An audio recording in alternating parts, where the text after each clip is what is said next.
What's up? It's your boy Domuto. We are back with another video. Today, we're watching Saving Dragon Ball Future Timeline by Carthu. Dojo.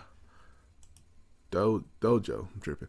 So yeah, we'll check this out, man. Make sure y'all like, comment, subscribe, and we will get into it. The future timeline as we know it no longer exists, having been erased in the Future Trunks arc of Dragon Ball Super. An unavoidable outcome. Unless someone with a brain and hindsight controls the characters like action figures, so that's what I'm gonna do today. Starting with Solution 1. One of the easiest ways to avoid the future timeline being erased is with the help of future Goku, and by extension, avoiding the creation of time travel and a present timeline at all. It isn't as simple as many people make it out to be, though. When Goku dies of the heart virus, he's sent straight to heaven, like he was supposed to after dying to Raditz in the Saiyan saga. While King Kai's planet is in the realm of the afterlife, it's not actually in heaven, and Goku wouldn't leave heaven without having a reason to. I do think he'd eventually have a reason to leave, though, when 6 months after his death, at least some of the other Z-Fighters would arrive in heaven as well after dying to the recently released androids. At this point, I think Goku could get involved, but I definitely think he gets involved when 13 years later, Gohan dies and inevitably arrives in heaven as well. Since I'm controlling the characters like action figures here, let's just assume he takes the android threat seriously the minute he finds out about it. All Goku has to do is teleport to King Kai's planet, something we know he can do since he does it from Earth in the Cell Saga, and we know he could teleport in the afterlife while dead in the Buu Saga when he teleports to the realm of the Kaioshin to find Gohan. So any doubts of him being stuck in heaven should be alleviated. With Goku on King Kai's planet, he can use King Kai in two ways. One, to contact Gohan, or the better way, contact Baba. It's actually possible fortune teller Baba is already in the afterlife, hiding from the androids the same way she did from Buu. But even if she's not, it's easy enough to get in contact with her so she could grab Goku to spend his one day on Earth. Remember, it's only been 6 months since the androids emerged, so most of the Earth is still alive since they're taking their time and having fun killing everybody. So Goku contacts Gohan and lets him know he's coming back for a day, and has him meet him at Kami's palace. Of course, Kami is dead, but the Room of Spirit and Time is still functional, so they're going to use it to train. Now, this may be contentious, but I think the Room of Spirit and Time would give Goku extra time on Earth. It's still one day outside the chamber, so no rules are broken to me. But I could see a world where it doesn't work that way. Right. Let's assume it works in Goku's favor, due to it even being suggested as a place to train Goten and Trunks in the Buu Saga when Goku also only had 24 hours on Earth.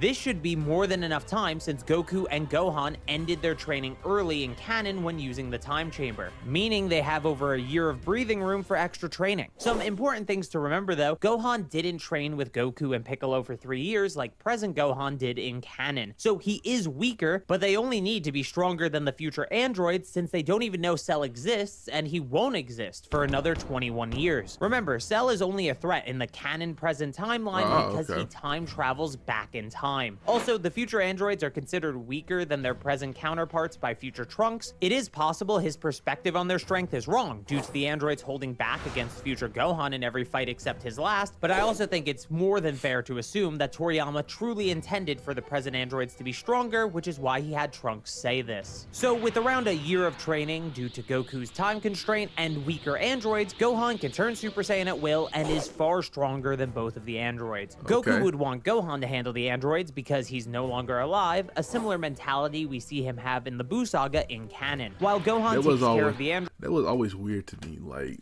you telling me Goku see all this dying on Earth, and he see his son struggling, dealing with the death of people, taking care of, well, not taking care of Trunks, but like, with Trunks and stuff, and he just does it. Gohan,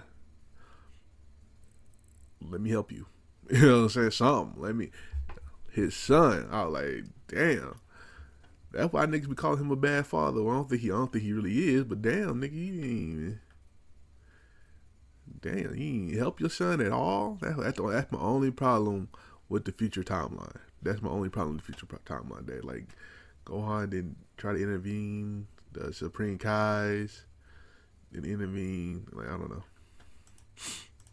androids, Goku teleports back to King Kai's planet and uses him to not only find new Namek, but also to communicate with the Namekians, so they gather their Dragon Balls for him before he gets there, which they're more than happy to do for their people's savior. This also buys Goku more time in the living realm since he's waiting on King Kai's planet until they're gathered, and buys time for Gohan to destroy the androids. King Kai keeps an eye on Earth and informs Goku that the androids are destroyed, and then sees the Namekians have gathered their Dragon Balls. So Goku teleports over and has to decide who he should revive due to Porunga's revival limit of 1 person per wish. Luckily for him though, the revival limit was removed after Frieza invaded Namek, so he could revive everyone with just 1 wish, and even has 2 wishes left. After reviving everyone with the first wish, he uses the second to fix the destruction on Earth that the androids caused, and for the third wish, I think he could wish for his own revival, as he didn't have the same intention to stay dead for a reason like after the Cell Saga. But I don't know if Porunga has the same natural death clause that Shenron has. It also depends if a death to a virus is considered a natural death. I would say it is. Otherwise, Toriyama would have specified old age.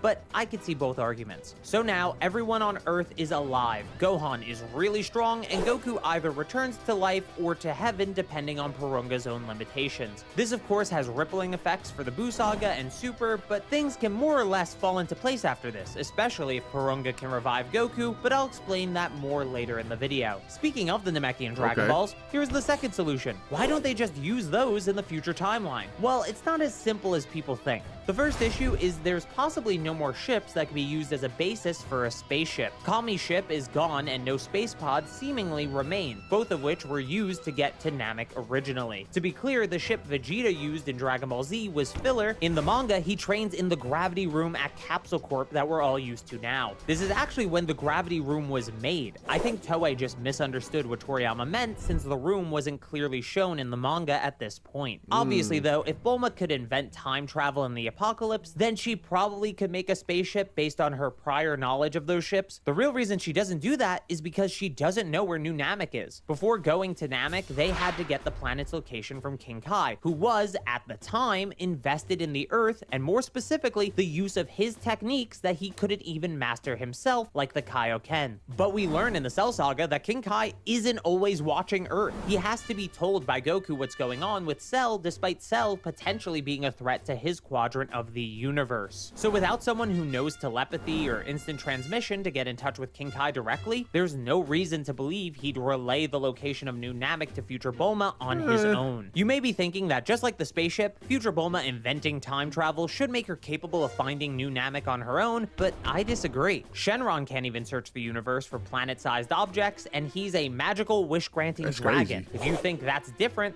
look at the Frieza Force, who couldn't find New Namek despite having incredibly fast ships and overall superior technology to Earth. There is a solution to finding New Namek though, and it doesn't even involve future Goku. Just still use the time machine. While New Namek isn't an accessible option in the future, it is accessible in the past. Future Trunks could get New Namek's location from King Kai in the past with the help of Goku, and to avoid any issue of space travel, he could do 2 things. One would be making sure Goku's space pod from the Ginyu Force is kept somewhere and have it turned into a spaceship like Dr. Brief did for Goku, or just bring Goku to the future timeline and have him teleport to New Namek with future Trunks to use their Dragon Balls. Either way, the space travel issue can be resolved the minute they learn where New Namek is. Though I will say, the spaceship option is more preventative, so I would go with that one. In this version of events, there's still a present timeline that plays out the same way, but the future timeline has Trunks use the Namekian Dragon Balls after killing the future androids and future Cell to restore the planet and the fighters who died trying to protect it. Again, except Goku potentially, because I'm not sure the Namekian Dragon Balls can revive him. There is potentially one other issue with this plan, and that's the 1-year revival limit for groups of people revived by the Dragon Balls. But again, we're not sure if Porunga would have this same limitation, especially since he was upgraded to revive large groups of people after Frieza. Even if he is limited in this way, it would just mean that Trunks has to use the Namekian Dragon Balls multiple times to restore all the fighters on Earth one by one, so it isn't really a notable change.